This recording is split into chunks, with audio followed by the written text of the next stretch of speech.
Oi pessoal, bom dia! Na nossa disciplina de Química de hoje, a gente vai estudar o volume 1, módulo 4, Química 1, hidrocarbonetos, tudo bem? Até agora, a gente estudou carbono e hidrogênio, então a gente viu cadeias abertas, fechadas, cadeias normais ramificadas, cadeias saturadas e insaturadas, cadeias homogêneas e heterogêneas, além de ter estudado a hibridização do carbono, sua geometria e o tipo de ligação, se é sigma ou pi. Agora a gente vai começar a estudar as funções orgânicas. A primeira função que a gente vai estudar são os hidrocarbonetos. Então, nessa aula, a gente vai entender o que são hidrocarbonetos e a classificação dos hidrocarbonetos, tá bom? Os hidrocarbonetos são funções compostas de apenas carbono e hidrogênio, tá? Então, fiquem atentos. Para ser um hidrocarboneto, só pode ter carbono e hidrogênio. Não pode ter nenhum outro átomo na cadeia, independente se está no meio da cadeia ou fora da cadeia, tá? Então, eles podem ser classificados como alcanos, alcenos, alcinos, entre outros. Eles são considerados compostos apolares. O que significa isso? Eles não têm polo. Por esse motivo, eles são insolúveis em água. Por quê? A água é polar. Então, compostos apolares não conseguem dissolver compostos polares. Compostos apolares só conseguem ser dissolvidos por compostos apolares. Então, por esse motivo, a água não consegue dissolver os hidrocarbonetos. E outra coisa, quanto maior for o tamanho da cadeia, significa o quê? Quanto mais carbonos essa cadeia tem, por exemplo, 3, 4, 5, 10, 15, maior vai ser o ponto de fusão e ebulição dessas substâncias, tá bom? A primeira classificação dos hidrocarbonetos são os alcanos.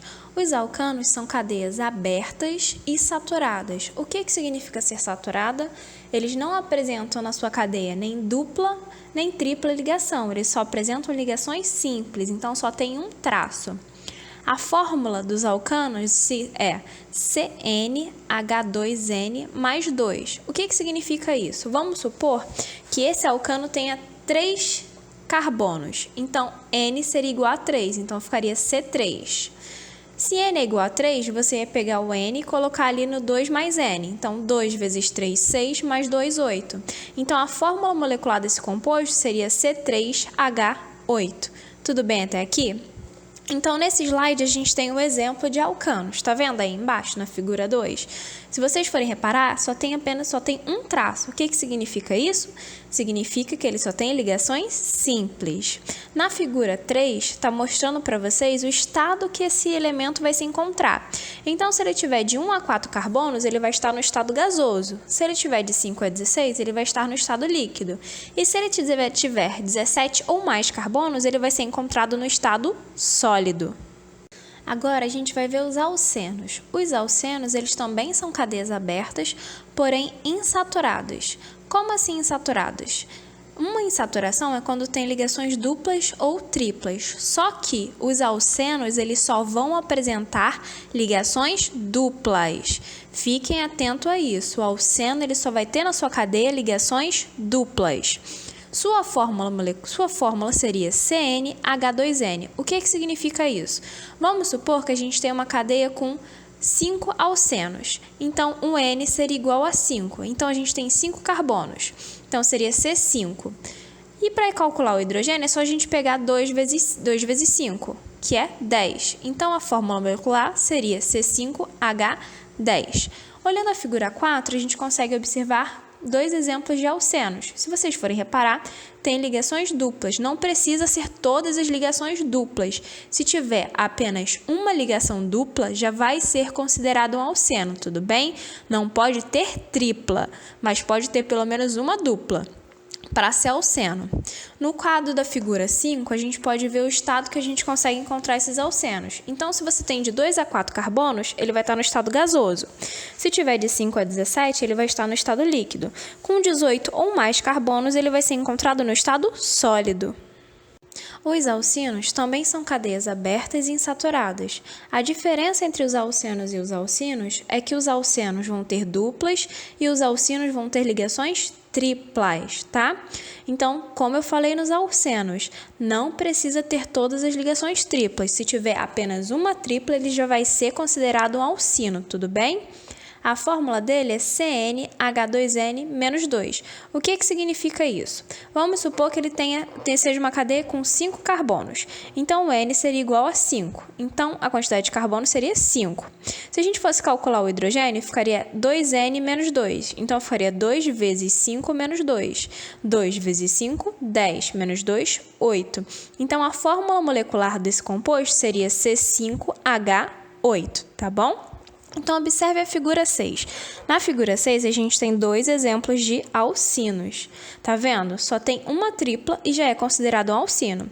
Na figura 7, você pode ver o estado em que eles se encontram. Então, se tiver de 2 a 4 carbonos, ele vai estar no estado gasoso. Se tiver de 5 a 15, ele vai estar no líquido. E se tiver 16 ou mais carbonos, ele vai ser considerado no estado sólido.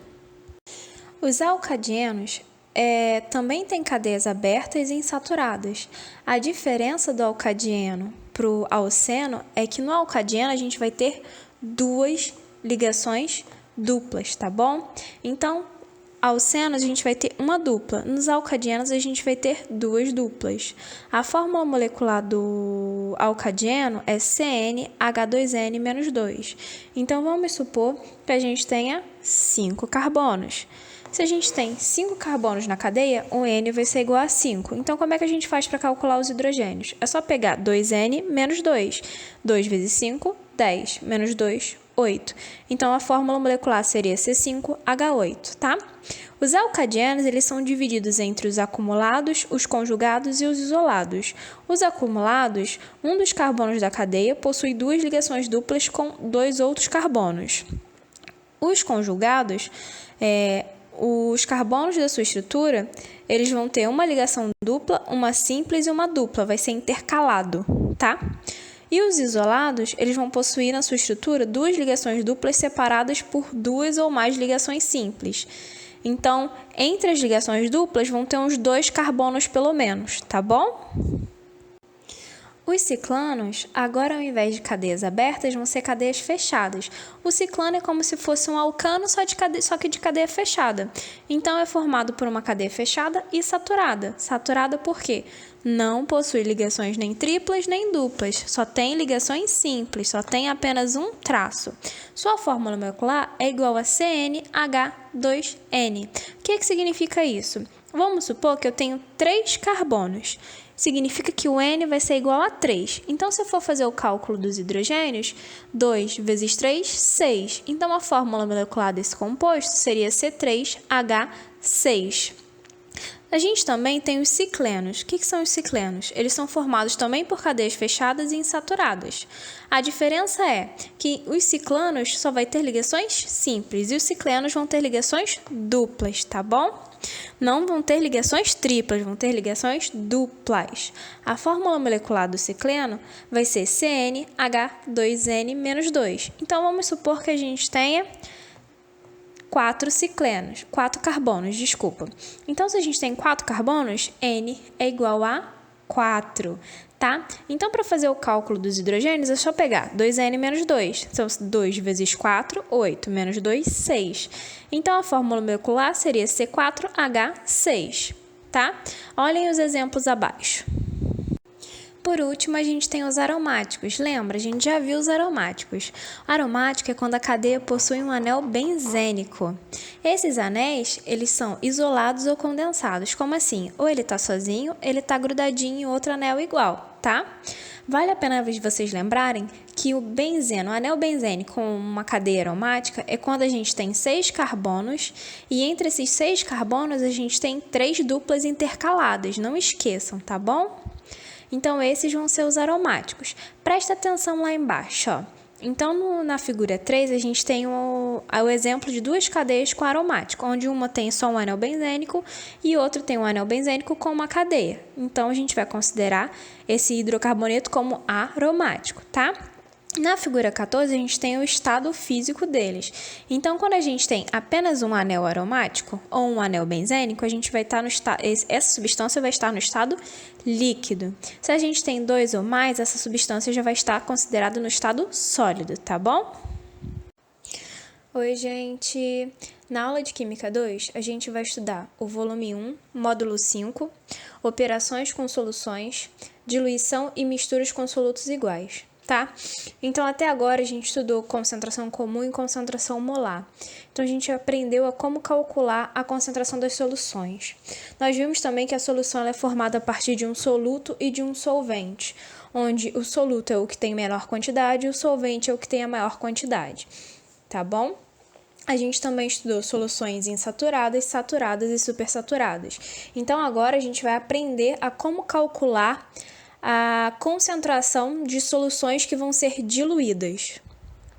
Então, nessa aula, a gente vai estudar diluição e concentração e mistura de soluções com o mesmo soluto. Diluição e concentração de soluções é quando a gente coloca mais solvente em uma solução que ela já existe. Como assim? Vamos supor que a gente tem um suco, e esse suco, a gente está achando esse suco muito forte. O que seria um suco muito forte? Ele está muito concentrado, tá? Então, o que a gente faz para diminuir a concentração ou para deixar esse suco mais fraco? A gente coloca mais água. Então, essa diluição é quando a gente coloca mais solvente, que nesse caso foi a água, tudo bem? Então, matematicamente falando, a massa inicial vai ser igual à massa final. Por quê? Porque a gente não colocou mais soluto, a gente só colocou solvente. Então, a gente só tem alteração no volume. Por quê? Porque a gente vai ter o volume do suco que a gente tinha antes, mais o volume da água que a gente colocou agora, tudo bem? Consequentemente, a gente mudou a concentração dessa solução. Então, quando a gente dilui uma solução, a concentração final vai ser sempre menor do que a concentração inicial, porque a gente diluiu essa solução. Então, como é que a gente vai fazer esse cálculo? A concentração inicial vai ser vezes o volume inicial, vai ser igual a concentração final vezes o volume final. Tudo bem? Considerando que o volume final vai ser a soma do volume que tinha antes mais o volume de água que foi adicionado. Agora, a gente tem também em termos de concentração. Se a gente não colocou mais soluto, a gente não teve alteração na massa. Consequentemente, a gente não teve alteração no número de mols que tinha ali. Então, o número de mols inicial vai ser também igual ao número de mols final, tá? Então, como é que faria o cálculo? Do mesmo jeito. Concentração inicial vezes volume inicial é igual a concentração final vezes volume final. Lembrando que o volume final vai ser a soma do volume que tinha antes mais o volume de solvente adicionado. Só para relembrar, concentração comum, a gente sempre trabalhava com grama por litro. E concentração molar, a gente trabalha em mol por litro, tudo bem? Essa é a diferença, mas se você for ver o cálculo, o jeito de fazer é exatamente o mesmo. Então, vamos para o exemplo. Esse exemplo está dizendo assim: foram adicionados 500 ml a uma solução aquosa de ácido sulfúrico, de volume igual a 200 ml e concentração igual a 20 gramas por litro. Qual a concentração final obtida após a diluição? Então, o que a gente conseguiu perceber? Que o volume inicial de ácido sulfúrico era de 200 ml. E se a concentração comum inicial era de 20 gramas por litro.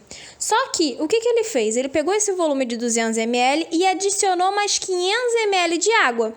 Então, ele quer saber qual vai ser a nova concentração dessa solução. Então, é só fazer, que a gente chama de CVCV. Concentração inicial, volume inicial, é igual a concentração final, volume final. Então, ficaria 20 vezes 0,2, que seria o volume inicial em litros, que é igual a concentração final, vezes 0,7. O que seria esse 0,7? Seria 200 ml iniciais, mais os 500 ml que foram adicionados agora, dando um total de 700 ml. Só que, passando para litro, vai ficar igual a 0,7, tudo bem? É só dividir por 1000.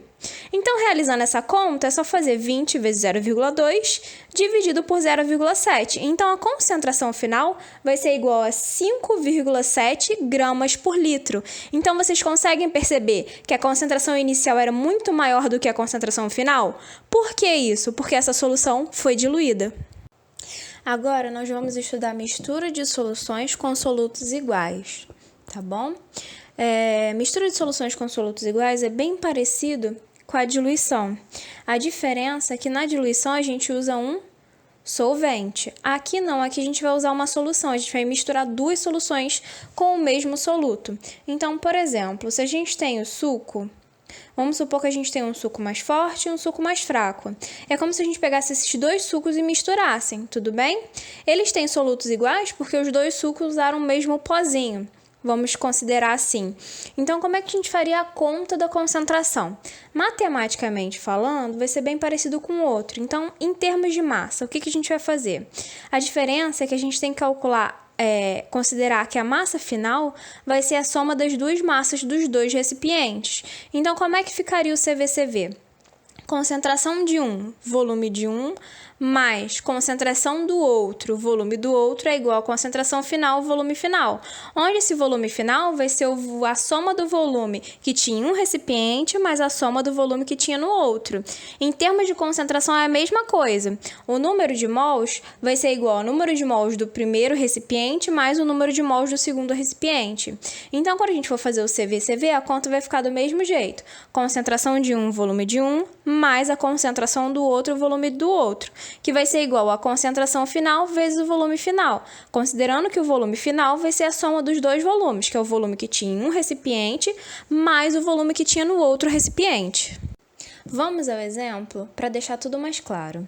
Então, ele falou assim: foram misturadas duas amostras de soluções aquosas de hidróxido de rubídio, uma de volume igual a 400 ml e concentração de 0,25 mol por litro, e a outra de volume igual a 250 ml e concentração de 0,6 mol por litro.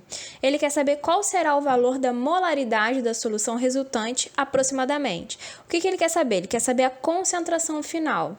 Então, o que a gente tem aqui? A gente tem que a concentração do primeiro recipiente é igual a 0,25 e o volume desse primeiro recipiente é igual a 400 ml. A gente tem também que a concentração do segundo recipiente é igual a 0,6 mol por litro e o volume desse segundo recipiente é igual a 250 ml. Tudo bem? Então, ele quer saber a concentração final. Se vocês forem olhar a figura, a gente tem dois potinhos. Então, é como se a gente tivesse pego esses dois potinhos e jogado num pote maior e misturado. E eu quero saber qual vai ser a concentração final aqui. O que eu consigo fazer? O volume final. O volume final, eu sei que vai ser a soma dos dois. Eu não joguei os dois potinhos juntos. Então, o volume vai ser a soma de 250 ml mais 400 ml. Isso vai dar um total de 650 ml. Agora é só fazer a conta. Então, o que eu tenho que fazer? Eu vou pegar 0,25 vezes 0,4, que é 400 ml, só que em litro, do primeiro recipiente, mais 0,6 vezes 0,5. Esse 0,25 é o quê? É o volume do segundo recipiente em litro. Isso vai ser igual à concentração final vezes 0,65. Então, 0,65 é a soma dos dois volumes, do recipiente 1 mais o recipiente 2. A diferença é que está em litro. Então, é só você fazer essa multiplicação, depois você vai fazer. Então, 0,25 vezes 0,4 é igual a 0,1. 0,6 vezes 0,25 foi igual a 0,15. Agora é só fazer 0,1 mais 0,15, que vai ser igual a 0,25. Isso tudo dividido por 0,65. Então, o que eu descobri? Eu descobri que a concentração final, depois que eu misturo esses dois recipientes, vai ser igual a 0,38 mol por litro. Bom, gente, esse módulo acaba por aqui. Em caso de dúvidas, entre em contato e não deixem de realizar as atividades propostas, tanto do livro quanto os exercícios enviados, tá bom? Então, bom dia e até a próxima aula!